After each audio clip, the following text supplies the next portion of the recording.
Kilometre लंबी जो है कौन सी सीमा बनाता है? ये स्थलीय सीमा का निर्माण करता है। ठीक है, लैंड बाउंड्री का निर्माण करता है, ये स्थलीय सीमा बनाता है। वर्तमान में भूटान भारत के साथ सबसे कम अंतरराष्ट्रीय सीमा बनाने वाला क्या है बच्चों? देश है। अब ये सबसे वर्तमान में क्यों है? क्योंकि पहले जो है अफगानिस्तान जब भारत के साथ सीमा बनाता था उस समय अफगानिस्तान भारत के साथ कितनी बनाता था बेटा? 80 किलोमीटर, या इसको हम लोग बोले कि 106 किलोमीटर लंबी क्या बनाता था? ये सीमा बनाता था। इसलिए ये भारत के साथ सबसे कम सीमा बनाने वाला देश था। लेकिन वर्तमान में अफगानिस्तान जो है वो भारत के साथ सीमा नहीं बनाता है प्रत्यक्ष रूप से, क्योंकि वर्तमान में ये प्रत्यक्ष रूप से किसके साथ सीमा बनाता है? पीओके के साथ सीमा बनाता है, पाक अधिकृत कश्मीर। मैं आप लोगों को दिखाऊंगा आगे। चलो यही पहले दिखाता हूं आपको। देखो ये रहा, ये आप देख रहे हो कि कब कब बंटा भारत और अखंड भारत का चित्र है ये, कि जब पूरा अखंड भारत था उस समय का चित्र है। तो ये आप लोग देख रहे हो अफगानिस्तान, और इसमें आप लोग ये जो दिनांक देख रहे हो, सन देख रहे हो, इसमें आप लोग देखना कि कब ये भारत से अलग हुआ था, कब ये भारत से अलग हुआ। तो ये कब अलग हुआ था बेटा? 1876 में। 1876 में ये भारत से अलग होता है अफगानिस्तान। तो ये आप लोग क्षेत्र देखना, अफगानिस्तान की सीमा जो ये लग रही है, और ये वाला देखो, ये वाला भाग लग रहा है, ये जम्मू कश्मीर वाला क्षेत्र हो गया। ये इतनी सी सीमा लगती थी 106 किलोमीटर की, या कई बुक्स में 80 किलोमीटर इसमें दे रखा है। अब क्या हुआ कि ये जो इतना क्षेत्र है इस पर किसका अधिकार हो गया? पीओ के क्षेत्र, ये पाकिस्तान का अधिकार हो गया। अब पाकिस्तान का अधिकार हो गया तो मतलब वर्तमान में भारत के साथ जो है अफगानिस्तान सीमा नहीं बनाता है। और ये देखो पाकिस्तान कब अलग हुआ? 1947 में अलग हुआ। ठीक है, नेपाल कब अलग हुआ हमसे? 1904 में अलग हुआ। तिब्बत कब अलग हुआ? 1914 में अलग हुआ। इसके अलावा बांग्लादेश जो है ये 1947 में मानेंगे। ये पाकिस्तान से तो 1971 में अलग हुआ, लेकिन भारत से तो 1947 में अलग हो गया था। बांग्लादेश देखिएगा, ये वाला जो म्यांमार या जो अपने बात करते हैं इसको बर्मा कहा जाता था बेटा। ठीक है, बर्मा का देश, या इस अपने को क्या कहते थे इस देश को? प्राचीन नाम क्या इसका?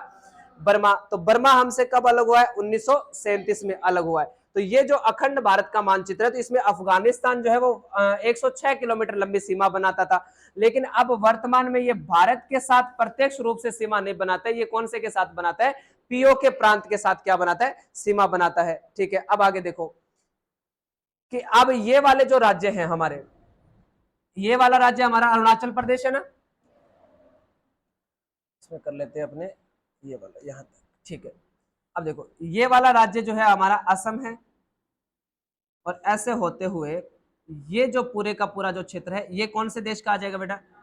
भूटान का आ जाएगा। ये वाला क्षेत्र, भूटान की राजधानी किसको पता है? भूटान की राजधानी कौन सी है बेटा? थिम्पू भूटान की राजधानी है। और भूटान जो है इसे और किस नामों से जाना जाता है? इसे हम लोग क्या कहते हैं? तूफानों का देश कहते हैं। भूटान को तूफानों का देश कहा जाता है। और भी एक और नाम से भी जाना जाता है। पीटी वाले आप बताओ बेटा, और किस नाम से भूटान को जाना जाता है? इसको लैंड ऑफ थंडरबोल्ट के नाम से भी जाना जाता है, मतलब गरजती हुई बिजलियों का देश। गरजती हुई बिजलियों का देश किसे कहा जाता है? भूटान को कहा जाता है। और यहाँ पर भूकंप भी ज्यादा आते हैं बेटा। ठीक है, भूटान में क्या है? भूकंप वगैरह जो है ये क्या आते हैं? ज्यादा आते हैं भूटान में। तो आप ये ध्यान रखना कि गरजती हुई बिजलियों का देश भी भूटान है, और तूफानों का देश भी किसे कहा जाता है? भूटान को कहा जाता है। अगली जो विशेषता है कि भारत ने ये जो भूटान है इसके साथ एक संधि हुई थी जिसको मैत्री संधि के नाम से जाना जाता है। किस संधि के नाम से जाना जाता है बेटा? इसको मैत्री संधि के नाम से जाना जाता है। 1948 के आसपास की बात है, जब हम आजाद हुए थे 1947 में। 1948 में हम लोगों ने भूटान के साथ एक संधि की थी, और भूटान को बड़े भाई होने के नाते हम लोगों ने एक उसको ऐसे तसल्ली या उसको एक आश्वासन दिया था कि भाई आप पर जब भी कभी किसी भी प्रकार की आपदा आएगी तो भारत आपके साथ रहेगा। ये हम लोगों ने 1948 में जुबान दे दी थी। किसको? भूटान को, कि भाई आप पर कभी भी समस्या आएगी तो भारत आपके साथ खड़ा रहेगा। अब पीछे क्या हुआ? 3-4 महीने पहले यहां पर भयंकर भूकंप या तूफान आने की संभावना हुई है ना। जैसे आप लोगों ने तुर्की में देखा था ना कितना भयंकर भूकंप आया था, उस हिसाब से उसी से बस आसपास के टाइम की बात है। तो यहां भी भयंकर तूफान आने की या भूकंप आने की यहां पर संभावना थी भूटान में। तो भारत ने क्या किया? भाई 2 दिन बाद में तूफान या ये जो भूकंप है, ऐसी प्राकृतिक आपदा आनी थी, या भारत 2 दिन पहले ही जाके खड़ा हो गया इस देश में। बाकी देशों ने इस बात को थोड़ा अलग रवैये से लिया कि भाई अगले के तो कोई प्राकृतिक आपदा अभी तक तो आई नहीं है, और आप ऐसा चाहते हो, ऐसा सोच रहे हो, कि भाई यहाँ पर क्या आएगी, प्राकृतिक आपदा आएगी। आप पहले से ही जाके खड़े हो गए। भारत ने कहा भी देखो प्राकृतिक आपदा आने के बाद में तो सारे देश सहयोग करने के लिए आएंगे, समझ रहे हो मेरी बात को, कि प्राकृतिक आपदा आने के बाद तो सारे देश यहां पर सहयोग के लिए आएंगे, लेकिन विशेष बात यह है कि आपदा से पहले किसी के साथ खड़ा होना नहीं रहा, ये हमारे 1948 की मैत्री संधि का उपयोग है। ठीक है, फिर हमने दुनिया को बताया कि हमने जुबान दी हुई है भाई साहब 1948 में मैत्री संधि के तहत कि हम जब भी कभी भूटान पर आपदा आएगी तो हम भूटान के क्या रहेंगे, साथ खड़े रहेंगे। ओके, अब इसके बाद में देखना कि भूटान को तूफानों का देश भी कहा जाता है और गरजती हुई बिजलियों का देश भी इसे कहा जाता है भूटान को। अब इसके साथ राज्य कौन कौन से सीमा बनाते हैं, यहां जो इसके साथ सीमा बनाने वाला जो हमारा राज्य है, इस राज्य का नाम कौन सा बेटा, सिक्किम इसके साथ राज्य जो है वो सीमा बनाता है। इसके बाद कुछ क्षेत्र जो है वो किसका लगता है बेटा, यहाँ पर पश्चिम बंगाल का या वेस्ट बंगाल का जो भाग लगता है। और इसके बाद में जो ये देख रहे हो आप लोग कौन सा है, सबसे ज्यादा सीमा बनाने वाला जो है असम है, और इसके बाद में कौन सा राज्य है, अरुणाचल प्रदेश जो है इसके साथ सीमा बनाता है। आगे देखो कि वर्तमान में भूटान भारत के साथ सबसे कम अंतरराष्ट्रीय सीमा बनाने वाला देश है। भूटान के साथ भारत के कितने राज्य सीमा बनाते हैं बेटा, 4 राज्य सीमा बनाते हैं।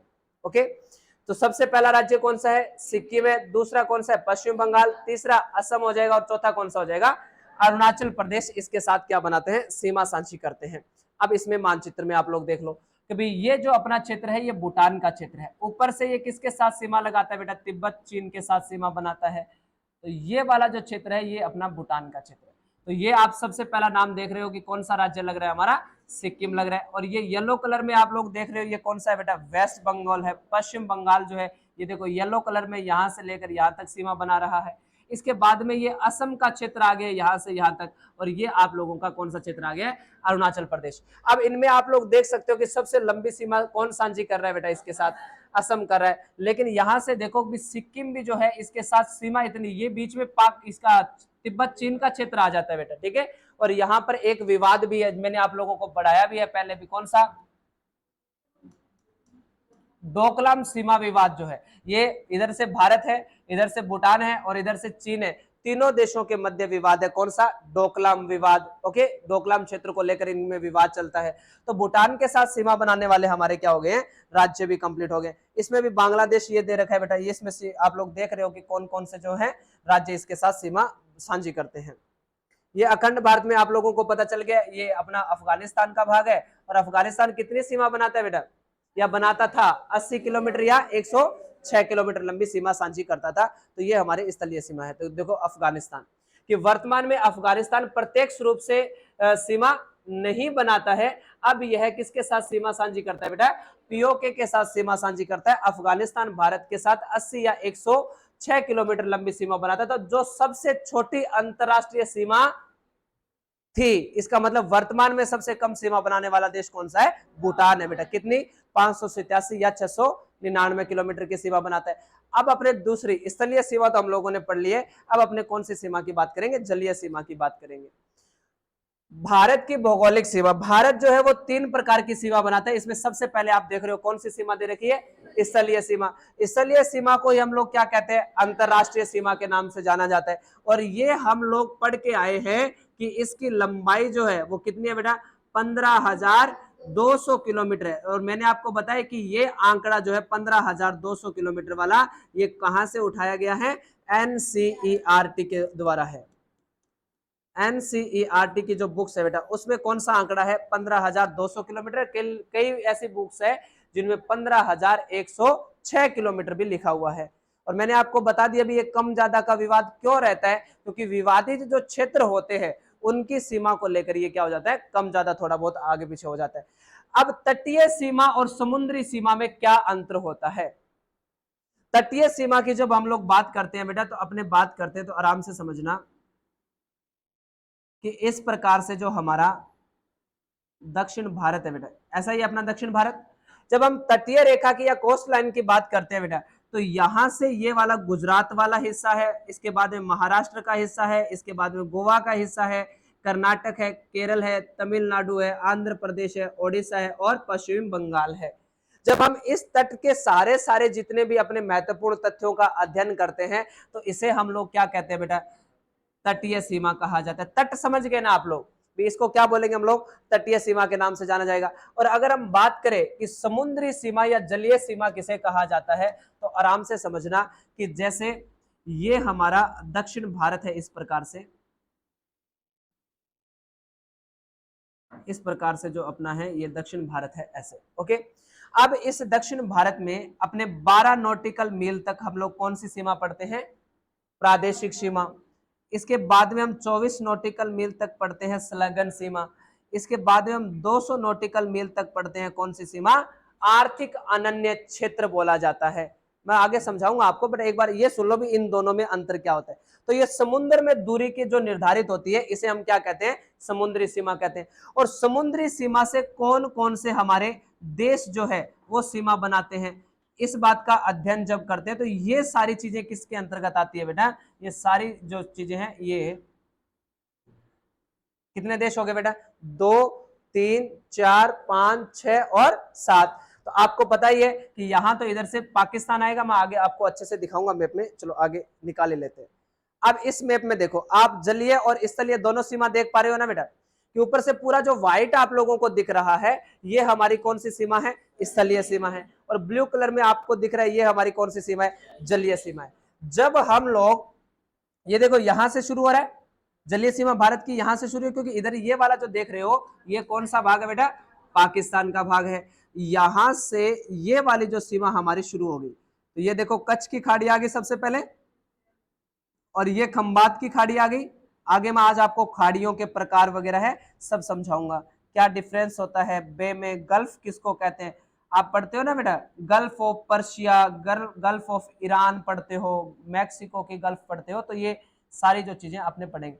अब आराम से देखना बेटा कि यहां से आते आते ये यहां पर समाप्त हो रही है सीमा, समझ रहे हैं, ये वाला कौन सा देश आ गया है, बांग्लादेश आ गया। तो यहाँ ये हमारा पश्चिम बंगाल से लेकर और कहां तक, गुजरात तक ये जो सीमा है ये हमारी क्या कहलाती है, जलीय सीमा कहलाती है। यहां तक कोई दिक्कत नहीं है, ये हमारी क्या कहलाती है, जलीय सीमा कहलाती है।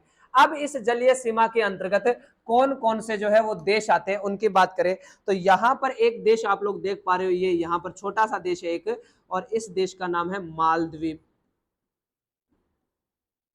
इस देश का नाम क्या है बच्चों, मालदीव है, ठीक है।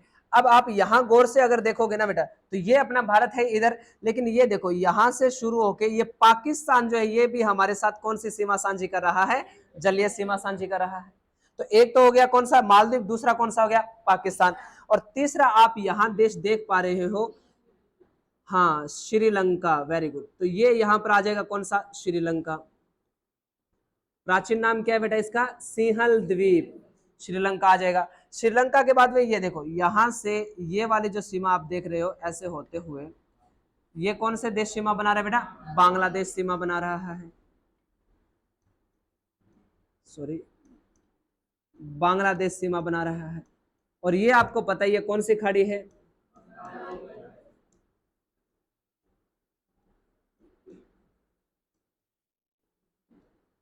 बंगाल की खाड़ी है। इसके बाद में ये वाला जो आप देश देख रहे हो इस देश का नाम है कौन सा, म्यांमार। ठीक है, आराम से समझना, सारी चीजें अपने कंसेप्ट कंप्लीट आराम से हो जाएंगे बेटा, मैप में ही कर लेंगे सारी चीजें कंप्लीट। तो ये देखो ये जो यहां से ऐसे होते हुए और यहां देखो समाप्त नहीं हो रहा म्यांमार, ऐसे होते हुए यहां समाप्त हुआ है, समझ रहे हो। तो ये वाला जो देश है किसकी सीमा लगी बेटा, म्यांमार की सीमा लगी। अब इसके बाद म्यांमार से नीचे जो आप लोग ये देश देख पा रहे हो इधर से अब इसको पूरा कंप्लीट कर देता हूं, आप आराम से समझते रहना बेटा।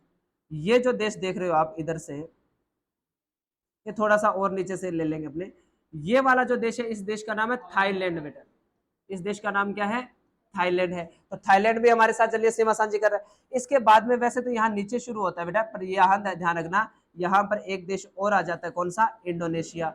तो अब हम देशों को काउंट करेंगे पहले तो भी कितने देश जो है हमारे वाटर बाउंड्री जो है जलीय सीमा के साथ बनाते हैं। तो एक देश हो गया ये वाला, और दूसरा पाकिस्तान है, तीसरा कौन सा है, श्रीलंका है, और चौथा कौन सा है, बांग्लादेश, पांचवा कौन सा है, छठा कौन सा है, और सातवां कौन सा है। इसका मतलब लगभग 7 देश ही हमारे स्थलीय सीमा बनाते हैं और 7 देश ही हमारी कौन सी सीमा बनाते हैं, जलीय सीमा का निर्माण करते हैं। यहां तक तो कोई दिक्कत नहीं है। 7 ही देश तो हम लोगों ने पढ़े कौन से, स्थलीय सीमा में। हालांकि अफगानिस्तान को निकाल दे तो 6 बचते हैं, लेकिन अभी एक बार हम साथ में पढ़ लेते हैं, तो 7-7 देश दोनों से सीमा बनाते हैं। अब इसमें हम लोग राज्यों की बात करें कि भारत के कितने राज्य और कितने जो केंद्र शासित प्रदेश हैं वो भारत के साथ सीमा बनाते हैं। तो देखो, सबसे पहला जो राज्य आप देख रहे हो वो कौन सा है बेटा? गुजरात है। सबसे पहला राज्य गुजरात है। दूसरा आप लोग जो राज्य देखोगे वो ये वाला जो राज्य है, तो ये कौन सा बेटा? महाराष्ट्र जो है ये सीमा बनाता है अपने इस प्रकार से। दूसरा राज्य हो गया हमारे महाराष्ट्र। तीसरा देखो, बिल्कुल छोटा सा राज्य है, कौन सा है? गोवा है। और गोवा के बाद में देखें तो ये वाला जो भाग आप देख रहे हो ऐसे होते हुए, ये वाला भाग कौन सा बेटा? कर्नाटक का हिस्सा है। कर्नाटक के बाद में ये वाला जो हिस्सा है ये किसका है? केरल का हिस्सा है। केरल के बाद में ये पूरा जो आप भाग देख रहे हो तमिलनाडु का है। और ये भाग किसका है? आंध्र प्रदेश का है। और आंध्र प्रदेश के बाद में ये वाला जो भाग देख रहे हो ये ओडिशा का है। यहाँ पर चिल्का झील भी ये दिख रही है ना आपको, ये चिल्का झील है यहाँ पर। और ये अपना कौन सा राज्य आ गया है? पश्चिम बंगाल आ गया है। तो ये आपको इस प्रकार से जो है वो पूरा याद रखना है कि भारत की जलीय सीमा के अंतर्गत कौन कौन से राज्य आते हैं। ठीक है, तो हमने जब मैप पढ़ा था तो वो इसी आधार पर पढ़ा कि बंगाल के पश्चिम में कौन है? पश्चिम बंगाल। चिल्का झील कहाँ है? ओडिशा में। सीमा पर कौन है? सीमांध्र प्रदेश, या क्या बोलेंगे इसे? आंध्र प्रदेश। आंध्र प्रदेश का नया नाम क्या है बेटा? सीमांध्र प्रदेश इसका नया नाम है। तो आंध्र प्रदेश का नया नाम है सीमांध्र प्रदेश। तो सीमा पर कौन आ जाएगा? सीमांध्र प्रदेश। और तले में कौन? सबसे नीचे कौन है? तमिलनाडु। तो तले में तमिलनाडु। पास में कौन सा आता है? केरल। कैसे दूसरा कौन सा है? कर्नाटक। छोटा कौन सा है? गोवा। कहां से होके जाएंगे? महाराष्ट्र से। और ये बाहर निकला हुआ कौन है? गुजरात है। चलो ठीक है, अब देखो नंबर 1 इसका लगा देते हैं। ये नंबर 1 है, ये 2 हो जाएगा बेटा। ठीक है, ये 3 और ये 4, ये 5, ये 6 और ये वाला कौन सा हो जाएगा बेटा? 7 हो जाएगा। और ये वाला 8 और ये वाला 9। तो आपसे पूछा जाए कि भारत की जलीय सीमा के अंतर्गत भारत के कितने स्टेट, कितने राज्य आते हैं? 9 राज्य आते हैं। अगर हम यूटी की बात करें, ठीक है बेटा, ठीक है, ये केंद्र शासित प्रदेशों की बात करें तो आराम से सुनना कि यहां पर आते, ये छोटे छोटे द्वीप आपको इस मैप में दिख रहे होंगे। अपने इसको कलर चेंज कर देते हैं कि यहाँ ये खंबात की खाड़ी है ना बेटा, खंबात की खाड़ी में 2 द्वीप आते हैं और इधर भी गुजरात के नीचे 2 द्वीप आते हैं। अब ये वाले जो द्वीप आप देख रहे हो इनका नाम है दमन एवं द्वीप। आराम से देखना, इनका नाम है दमन एवं द्वीप, नहीं है द्वीप है बेटा ये। ठीक है, द्वीप, दमन एवं द्वीप। और यहां जो आप छोटे छोटे द्वीप देखोगे ना बेटा, इन द्वीपों का नाम क्या है? दादर एवं नागर हवेली। ये वाला क्षेत्र कौन सा है? दादर एवं नागर, दादर एवं नागर हवेली, ये वाला केंद्र शासित। अब मैंने आपको एक तारीख लिखवाई थी बेटा, 26 जनवरी 2020 को। 26 जनवरी 2020 को किसका विलय कर दिया गया बेटा? दमन एवं द्वीप, दादर एवं नागर हवेली का क्या कर दिया गया? विलय कर दिया गया। इसी विलय के साथ ही भारत में टोटल कितने यूटी या केंद्र शासित प्रदेश हो गए थे बेटा? 8 केंद्र शासित प्रदेश हो गए। तो वर्तमान में कितने केंद्र शासित प्रदेश है? 8 केंद्र शासित प्रदेश है भारत के, यूनियन टेरिटरी की बात करें। ठीक है, अगला देखो कि ये जो हमारे छोटे छोटे आपको द्वीप दिख रहे हैं इनका नाम क्या है बच्चों? लक्षद्वीप। ये वाला जो हमारा पार्ट हो जाएगा वो हो जाएगा लक्षद्वीप का पार्ट हो जाएगा। तो 2 केंद्र शासित प्रदेश हो गए ना बेटा, क्योंकि ये दोनों एक ही नाम से जाने जाते हैं। और आपसे वर्तमान राजधानी पूछे तो कौन सी करोगे? दमन। वेरी गुड, क्योंकि दादर एवं नागर हवेली की पहले राजधानी कौन सी थी? सिलवासा। दमन एवं द्वीप, दादर एवं नागर हवेली के विलय के बाद अब राजधानी कौन सी हो गई है? दमन हो गई है। पहले दमन एवं द्वीप की राजधानी तो दमन ही थी, लेकिन दादर एवं नागर हवेली की राजधानी सिलवासा हुआ करती थी। इसके बाद में अगर एक केंद्र शासित प्रदेश की बात करें, यहां आपको एक छोटा सा बिंदु दिख रहा होगा, इसको अपने कहते हैं बेटा माहे। ये क्षेत्र कौन सा है? माहे। पहले ये भारत का सबसे छोटा जिला होता था। भारत का, ये केरल का जिला है एक, और ये पूरे भारत के जो जिले हैं, ठीक है बेटा, उनमें से क्या होता था? क्षेत्रफल की दृष्टि से सबसे छोटा राज्य, सबसे छोटा जिला हुआ करता था। लेकिन जैसे ही राजस्थान के अंदर 19 नए जिलों का निर्माण हुआ, तो उसमें तो दूदू क्षेत्र आया है या दूदू जो जिला आया है जयपुर के किसी क्षेत्र को ये लेकर ये बनाया गया है। तो वर्तमान में पूरे भारत का सबसे छोटा जिला कौन सा हो गया है? दूदू हो गया है। अब ये माहे क्षेत्र ये केरल का है। यहां पर एक आप छोटा सा द्वीप देखोगे, यहां पर ये है कराईकल, यहां है स्वयं पांडुचेरी। कौन सा बेटा? पांडुचेरी बोल दो या पुदुचेरी बोल दो, एक ही बात है। और यहां पर जो क्षेत्र आता है, यहां पर क्षेत्र आता है यमन। यमन। तो ये कितने स्थान हो गए बेटा? 4 हो गए। 1 2 3 और 4। ये चारों स्थान मिलकर क्या कहलाते हैं? पांडुचेरी कहलाते हैं। ये पांडुचेरी भारत का एक केंद्र शासित प्रदेश ही तो है। तो केंद्र शासित प्रदेश पांडुचेरी जो है ये भारत के कितने राज्यों में फैला हुआ है? 3 राज्यों में फैला हुआ है। आपसे पूछ ले कि पांडुचेरी कौन कौन से राज्यों में फैला हुआ है, या ऐसा प्रश्न नहीं बनेगा तो प्रश्न बनेगा निम्न में से किस राज्य में पांडुचेरी का विस्तार नहीं है? तो 3 में तो है और एक ऑप्शन में अन्य डाल देंगे तो प्रश्न बन जाएगा कंप्लीट अच्छे से।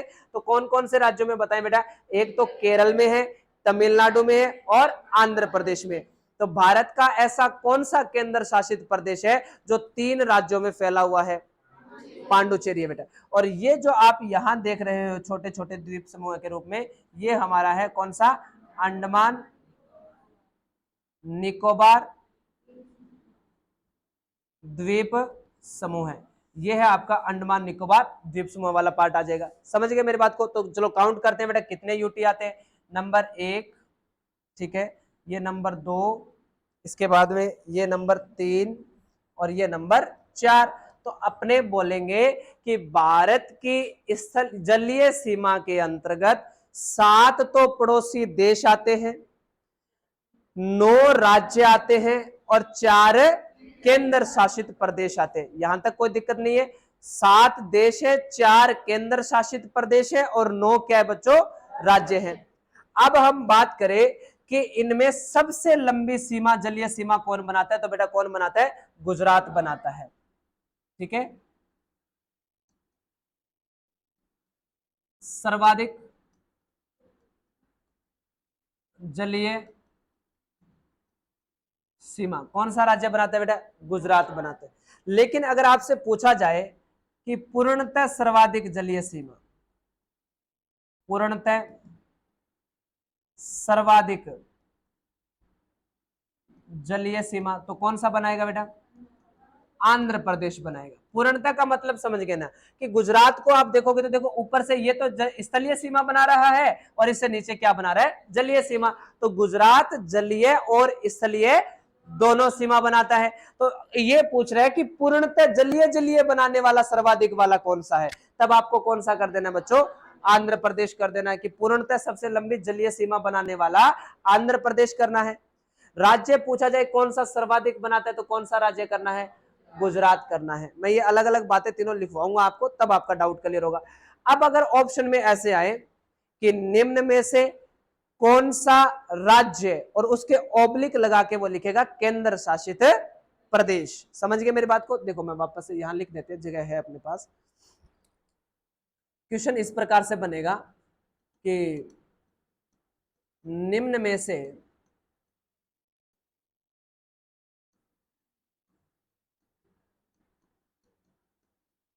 कौन सा राज्य लिख के ऑब्लिक लगाएगा बेटा, ठीक है। और यहां पर वो क्या लिखेगा? केंद्र शासित प्रदेश, ऐसे कर दिया। जैसे मान लो उसने केंद्र शासित प्रदेश सबसे लंबी जलीय सीमा बनाता है। अगर ऐसा प्रश्न आप लोगों से पूछा जाए कि निम्न में से कौन सा राज्य या केंद्र शासित प्रदेश सबसे लंबी सीमा बनाता है, तो वो ऑप्शन ए में आपको जानबूझकर कौन सा राज्य लिखेगा बेटा? गुजरात लिखेगा, ताकि आप लोग यही पजल हो जाओ। दूसरे में वो जानबूझकर कौन सा लिखेगा? आंध्र प्रदेश लिखेगा। आराम से सुनते चलना इस बात को कि आंध्र प्रदेश लिखेगा। और तीसरा जो राज्य वो लिखेगा वो कौन सा लिखेगा? गोवा लिखेगा। और चौथा जो राज्य डी ऑप्शन में लिखेगा वो लिखेगा अंडमान निकोबार द्वीप समूह है। तो अंडमान निकोबार द्वीप समूह। अब ये प्रश्न आ गया आपके सामने और 4 ऑप्शन है, तो इसका उत्तर क्या होगा बेटा? अंडमान निकोबार इसका क्या होगा? उत्तर होगा, क्योंकि भारत में सबसे लंबी जलीय सीमा बनाने वाला जो क्षेत्र है वो अंडमान निकोबार है। और जलीय, ठीक है, जलीय सीमा बनाने वाला कौन सा है? अंडमान निकोबार है। ये गुजरात और आंध्र प्रदेश से क्या बनाता है? ज्यादा सीमा बनाता है, लेकिन अंडमान निकोबार है क्या? केंद्र शासित प्रदेश है। अब हमारे 4 केंद्र शासित प्रदेश सीमा बनाते हैं या नहीं बनाते? बताइए, बनाते हैं। तो आपसे पूछ लिया जाए कि भारत का कौन सा केंद्र शासित प्रदेश सबसे लंबी जलीय सीमा बनाता है? तो अंडमान निकोबार ही होगा। सबसे लंबी कौन बनाता है? अंडमान निकोबार बनाएगा। अब मेरी बात सुने, अगर आपसे सीधा क्या पूछा जाए? राज्य पूछा जाए। अगर आपसे सीधा क्या पूछा जाए? राज्य पूछा जाए कि निम्न में से कौन सा राज्य सबसे लंबी सीमा बनाता है, तो भी अगर ये चारों ऑप्शन में, तो उत्तर आपका कौन सा होगा? गुजरात होगा, क्योंकि उसने केंद्र शासित प्रदेश नहीं पूछा है, उसने क्या पूछा है? राज्य पूछा है। तीसरा प्रश्न, सबसे लंबी, तो यहां केंद्र शासित प्रदेश पूर्णतः ऐसा शब्द लगेगा, और ऐसा शब्द लगते ही ऑप्शन से ये क्या हो जाएगा बेटा? कट हो जाएगा, क्योंकि अंडमान निकोबार तो पूर्णतः ही क्या बनाता है बेटा? जलीय जलीय सीमा बनाता है। तो अपने को किसको काटना पड़ेगा? अंडमान निकोबार को ऑप्शन से एक बार काट लेते हैं। तो यहां मैं नन ऑफ दीज लिख देता हूं, या क्या लिख देते? इनमें से कोई नहीं लिख देते, तब हमारा उत्तर कौन सा हो जाएगा? आंध्र प्रदेश हो जाएगा। तो ये 3 प्रकार के प्रश्न बनते हैं, और सबसे कम जो जलीय सीमा बनाने वाला राज्य आपको दिख ही रहा होगा, गोवा सबसे कम सीमा बनाता है। ये देखो, गोवा सबसे कम सीमा बनाता है। तो आगे बात समझ में। तो ये हमारी जलीय सीमा के अंतर्गत आने वाले पड़ोसी देश और क्या है? राज्य है। तो देखो, मैं वापस से बता देता हूं कि जब हम तटीय सीमा का अध्ययन करते हैं बच्चों, तो इसके अंतर्गत आने वाले राज्य है, उनकी चर्चा हम लोग करते हैं। इन तटों को किस नाम से जाना जाता है वो हम लोग पढ़ते हैं। इस सीमा की लंबाई कितनी है उसके बारे में हम लोग पढ़ते हैं। तो ये सारी चीजें हम किस में पढ़ते हैं बेटा? तटीय सीमा में पढ़ते हैं। लेकिन समुद्री सीमा के अंतर्गत हम किसकी बात करते हैं? प्रादेशिक सीमा की बात करते हैं, संलग्न क्षेत्र की बात करते हैं, और आर्थिक अनन्य क्षेत्र की बात करते हैं। और इसके साथ कौन कौन से पड़ोसी देश जो है हमारी जलीय सीमा बनाते हैं, उनकी चर्चा हम लोग कर रहे हैं। अब आपको पता चला कि भाई 7 पड़ोसी देश भारत के साथ जलीय सीमा साझा करते हैं। तो बताएं बच्चों, ऐसे कौन कौन से जो देश हैं जो भारत के साथ जलीय प्लस स्थलीय दोनों प्रकार की सीमा जो है वो साझा करते हैं? तो एक तो देखो आपको दिख रहा होगा कौन सा है? पाकिस्तान है। दूसरा कौन सा है? बांग्लादेश है। और तीसरा कौन सा है बेटा? म्यांमार। यहां तक कोई डाउट नहीं है किसी को भी? ठीक है, अब आगे देखो। यहां मैं आप लोगों को बताऊंगा बेटा खाड़ियों के बारे में। खाड़ी किसे कहा जाता है? तो सबसे पहले तो मुझे बताओ बेटा, खाड़ी किसे कहते हैं?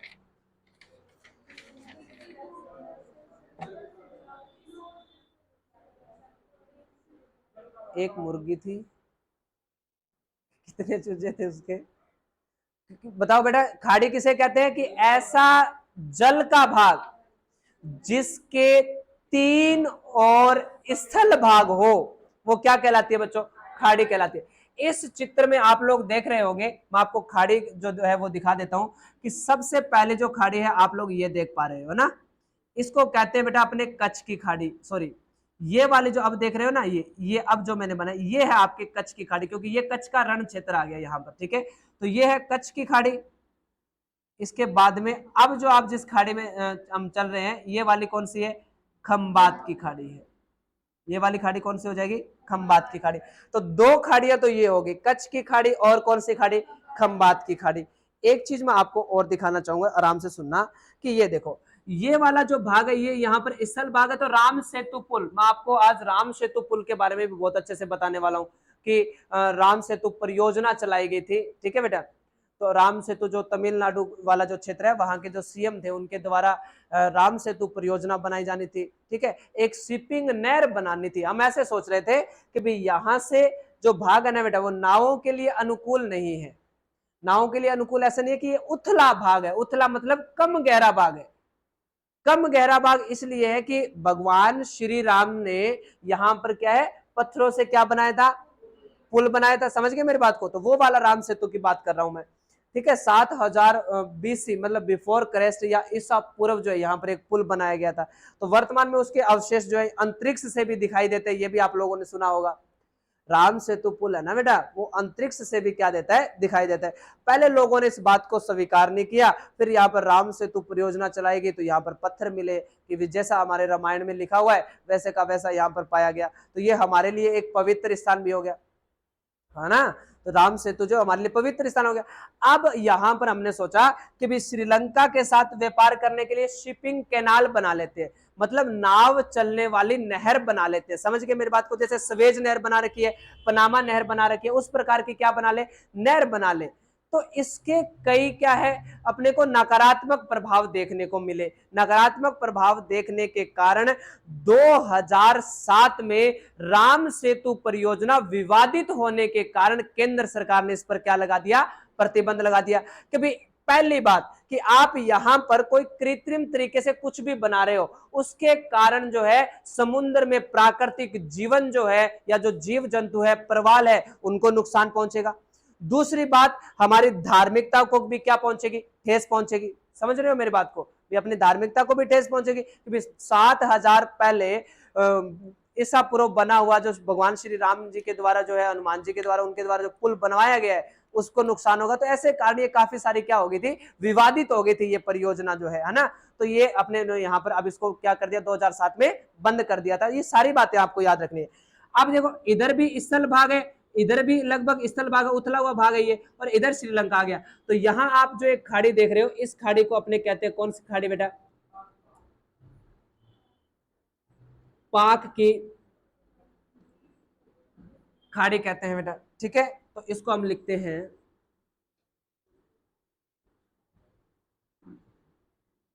क्या कहते हैं बेटा, इसको गल्फ ऑफ पाक कहते हैं। तो देखो मैं आपको यहां 2-3 बातें अच्छे से बताता हूं, इन बातों को विशेष गौर रखना बेटा।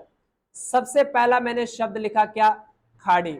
अब खाड़ी की डेफिनेशन आपको पता होनी चाहिए कि ऐसा जल का भाग जिसके 3 और क्या हो, स्थल भाग हो, वो क्या कहलाता है बच्चों, खाड़ी कहलाता है। या पेनिनसुला की बात करें, प्रायद्वीप किसे कहते हैं, तो प्रायद्वीप जस्ट इसका क्या होता है, अपोजिट होता है कि भी ऐसा स्थल भाग जिसके 3 और क्या हो बच्चों, जल भाग हो, वो क्या कहलाएगा, प्रायद्वीप कहलाएगा। और ऐसा जल का भाग जिसके 3 और स्थल भाग हो, वो क्या कहलाएगी, खाड़ी कहलाएगी। अब खाड़ी हम लोगों ने 2 प्रकार की पढ़ी है, खाड़ी 2 प्रकार की पढ़ी है।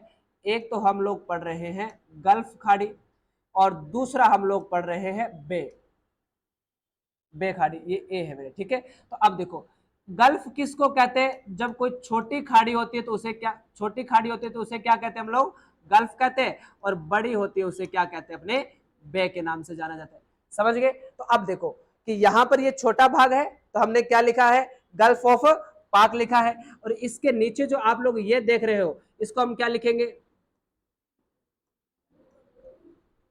गल्फ ऑफ मन्नार लिखेंगे। यहां पर गल्फ ऑफ मन्नार लिख देंगे, मतलब ये कौन सी खाड़ी है, मन्नार की खाड़ी है, और वो कौन सी खाड़ी है, पाक की खाड़ी है। लेकिन छोटी है तो हम इसको क्या बोल रहे हैं, गल्फ बोल रहे हैं। लेकिन आप लोग ध्यान से सुनना बेटा, इसको हम लोग क्या लिखेंगे, बे ऑफ बंगाल लिखेंगे। इसको क्या लिखेंगे हम लोग, बे ऑफ बंगाल लिख देंगे। समझ गए मेरी बात को। तो मतलब जब खाड़ी का बड़ा रूप होता है तो उसको हम लोग क्या कहते हैं, बे कहते हैं, और अगर जब छोटा रूप होता है तो उसे क्या कहते हैं। लेकिन एक खाड़ी और आती है बेटा, एक खाड़ी का प्रकार कौन सा होता है बेटा, क्रिक खाड़ी भी होती है बच्चों। कौन सी खाड़ी होती है, क्रिक खाड़ी भी होती है। अब क्रिक किसको कहते हैं, कि ऐसा जल का भाग जो भूमि या स्थल भाग के अंदर क्या हो, दसा हुआ हो, उसे अपने क्या कहते हैं, क्रिक खाड़ी का प्रकार कहते हैं। अब देखो ये पूरे का पूरा भूमि का भाग था, इसके अंदर जो है वो पानी का भाग दसा हुआ है, इसके अंदर जो है वो पानी का भाग दसा हुआ है, तो इसे अपने कौन सी खाड़ी बोलते हैं, क्रिक खाड़ी बोल सकते हो, क्रिक प्रकार बोल सकते हो। इससे ऊपर देखो पैरेलल यहां से ये वाला जो आप क्षेत्र देख रहे हो, ये पाकिस्तानी तो है, ये वाला क्षेत्र कौन सा बेटा, पाकिस्तान है। तो ये जो लगभग समानांतर रेखा आप यहां देख रहे हो, इस रेखा को हम लोग क्या कहते हैं बेटा, 24 डिग्री नॉर्थ लैटिट्यूड कहा जाता है, या इसको अपने बोलेंगे 24 डिग्री उत्तरी अक्षांश, 24 डिग्री उत्तरी अक्षांश बोलेंगे। समझ गए। और इसी 24 डिग्री उत्तरी अक्षांश को लेकर किन 2 देशों में विवाद था बेटा, भारत और पाकिस्तान में। तो इस क्षेत्र को अपने बोलते ही क्या है, सरक्रिक ही तो कहते हैं इसको। तो पता चल गया बेटा कि खाड़ी किसे कहते हैं, खाड़ी किसे कहते हैं, ऐसा जल का भाग जिसके 3 और स्थल भाग हो। अगर खाड़ी छोटी है तो उसे क्या बोलते हैं, गल्फ बोलते हैं, और अगर बड़ा प्रकार है तो उसे बे बोला जाता है। और अगर ऐसा कोई जल का भाग है जो स्थल खंड के अंदर दसा हुआ है उसे हम क्या बोलते हैं, क्रिक बोला जाता है। ये तीनों चीजें आगे समझ में। तो हमने हमारे भारत में कितनी खाड़ियां पढ़ ली बच्चों, 4 खाड़ियां पढ़ ली है। कौन कौन सी खाड़ी पड़ी है, एक तो अपने इसको लिख देंगे, ये वाला बेटा कच्छ की खाड़ी हो जाएगी, या गल्फ ऑफ कच्छ भी लिख सकते हो। हाँ जी,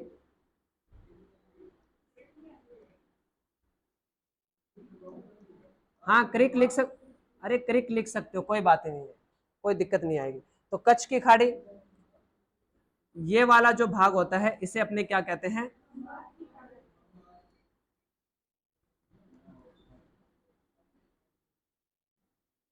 तो 2 खाड़ियां तो हम लोगों ने भारत के अंतर्गत ये पढ़ ली है। अच्छा, क्या आपको पता है बेटा कि विश्व की सबसे लंबी तट रेखा वाली खाड़ी कौन सी है, भी ऐसी कौन सी खाड़ी है जो ये बना रही है ना बेटा तट रेखा, तो ऐसी कौन सी खाड़ी है जो विश्व में सबसे लंबी तट रेखा बनाती है। और शायद मैंने पीटी वालों को तो बहुत अच्छे से पढ़ाया हुआ है कि हडसन की जो खाड़ी है वो विश्व की सबसे लंबी तट रेखा वाली क्या है, खाड़ी है। तो 2 खाड़ी होगी। अब आप एक बात सुनना बेटा कि यहां जो ये कच्छ की खाड़ी है तो ये कच्छ का रण क्षेत्र आ जाएगा, कच्छ का रण क्षेत्र आ जाएगा। तो यहां पर एक बंदरगाह है जिसे हम लोग क्या कहते हैं बेटा, कांडला बंदरगाह कहते हैं। नाम सुना हुआ है ना, इस बंदरगाह को हम लोग क्या बोलेंगे, कांडला बंदरगाह। राजस्थान के सबसे निकट जो बंदरगाह है वो कौन सा है बेटा, कांडला पोर्ट है या कांडला बंदरगाह है, इसको अपने बोला जाएगा। अब ये कांडला बंदरगाह है, इसका वर्तमान में नया नाम क्या है बेटा, दीनदयाल उपाध्याय। कांडला बंदरगाह का वर्तमान नाम क्या है, दीनदयाल दीनदयाल उपाध्याय, दीनदयाल उपाध्याय इसका क्या है बेटा, नया नाम है। अब हम इसकी और क्या विशेषता है, एक तो ये राजस्थान के सबसे क्या है, निकटतम बंदरगाह है। दूसरी विशेषता है कि ये टैक्स मुक्त बंदरगाह है बेटा, क्या है, टैक्स मुक्त, कर मुक्त बंदरगाह है। यहां पर टैक्स नहीं लिया जाता है इस बंदरगाह पर, ठीक है। और आप एक बात देखना बेटा, ये वाला जो आपको किनारा दिख रहा है ना, ये यहां पर ये किनारा दिख रहा है, इस किनारे का नाम क्या है,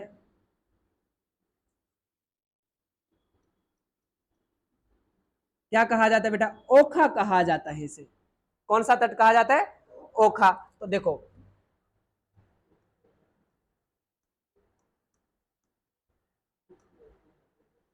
ओखा क्षेत्र है, ओखा तट बोल देता हूं मैं इसे, ओखा तट। ओखा तट पर भारत के सबसे ऊंचे सबसे ऊंचे ज्वार टाइड बोला जाता है बेटा इनको। सबसे ऊंचे क्या आते हैं बेटा, यहाँ पर ज्वार आते हैं। समझ गए मेरी बात को, कि ओखा जो तट है यहाँ पर, ये वाला क्षेत्र रहा ओखा, यहाँ पर भारत के सबसे ऊंचे क्या आते हैं, ज्वार आते हैं। ज्वार भाटा आप लोगों ने नाम सुना है बेटा, ज्वार भाटा, ये आप लोगों ने नाम सुना होगा। तो देखो जब समुद्र या सागर से इस प्रकार से जो लहरें चलती है, समझ गए मेरी बात को, तो इसका ऊपर जो भाग उठता है उसे तो हम लोग क्या कहते हैं बच्चों, ज्वार कहते हैं। और इसका जो नीचे भाग जो होता है उसे हम क्या बोलते हैं, भाटा बोलते हैं। तो सबसे ऊंचे ज्वार जो है वो कहाँ आते हैं, इसी ओखा क्षेत्र में आते हैं। समझ गए मेरी बात को। तो ये अपने 2 खाड़ियां हैं। अब यहां पर देखना कि यहां पर 1 और 2 ये क्षेत्र आते हैं, इसको तो बोला जाता है अलिया बेट। इसको क्या कहा जाता है, अलिया बेट, अलिया बेट कहा जाता है। इसको क्या कहा जाता है, इसको कहा जाता है बेटा खड़िया बेट के नाम से जाना जाता है। और ये अलिया बेट और खड़िया बेट जो है ये भारत के प्रमुख पेट्रोलियम उत्पादक क्या है, क्षेत्र हैं। और आप यहां पर देखोगे तो यहां पर एक क्षेत्र आता है, इस क्षेत्र को अपने क्या कहा जाता है, बॉम्बे हाई क्षेत्र कहा जाता है। इसको अपने क्या कहते हैं, बॉम्बे हाई क्षेत्र के नाम से इसे जाना जाता है। और बॉम्बे हाई क्षेत्र जो है ये महाराष्ट्र के अंतर्गत आता है और ये अपने देश का 60% पेट्रोलियम उत्पादक यहां से होता है, इसलिए बॉम्बे हाई क्षेत्र भारत का सबसे बड़ा पेट्रोलियम उत्पादक क्षेत्र है। तो ये भी आपको ध्यान रखना है कि ये भारत का सबसे बड़ा पेट्रोलियम उत्पादक क्षेत्र है, ठीक है। और यहां पर एक हम लोगों ने बंदरगाह बनाया, वो कौन सा बंदरगाह बेटा, कांडला बंदरगाह।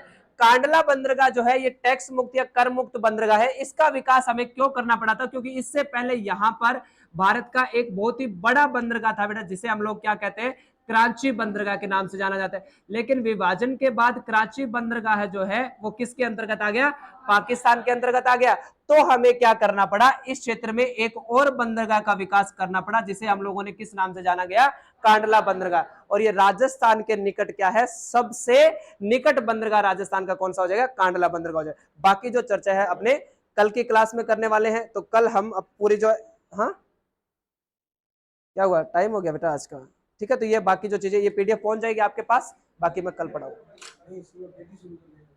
हाँ कर लेंगे कल।